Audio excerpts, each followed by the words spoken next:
Hey, what's up? My name is Izzy and this is Quarter Life Crisis. Today I'm going to be walking you guys through how I saved up for my house. So with that, let's just get started. The first step is that I had to determine what loan type I wanted. There were three that I looked up. They were FHA loan, VA loan, and a conventional loan.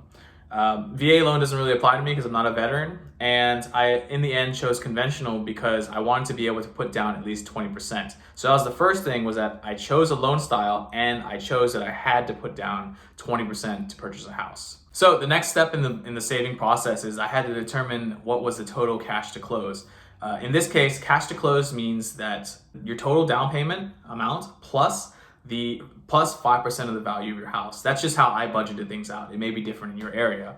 But what that means is that because I have a hard requirement on myself that the down payment on my house has to be 20%, that means that I need to be able to save up. That means that my total cash to close is 25% of the value of the house that I want to buy.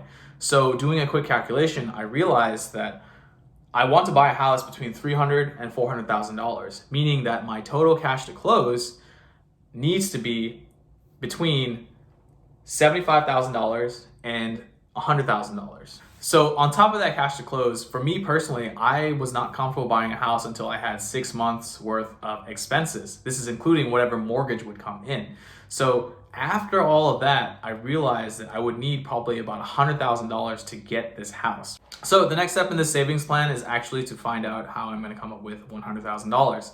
For me, I knew that I wanted a house in 3 years, and so I calculated how much money I would need to save per month to get that house in 3 years, right?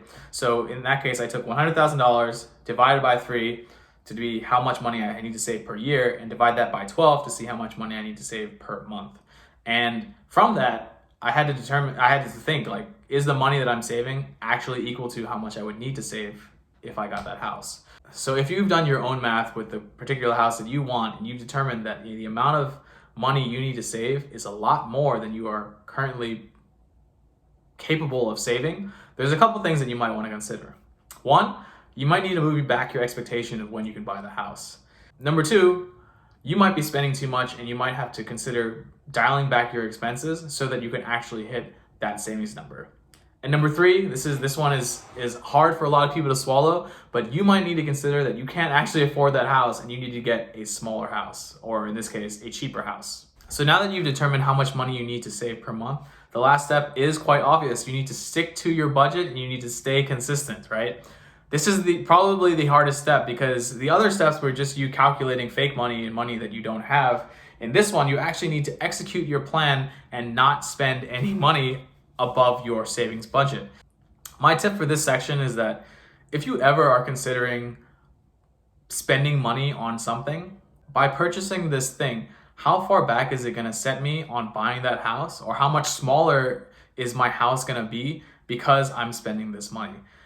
It always comes out to be that, is this expensive TV worth me pushing back the date on my house?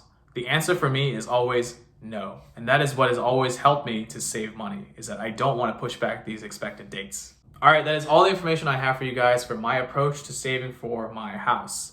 If you liked the video or if you learned something new, please give me a comment and please subscribe to my channel. That's all I really have for you. So happy holidays and stay safe out there. Peace.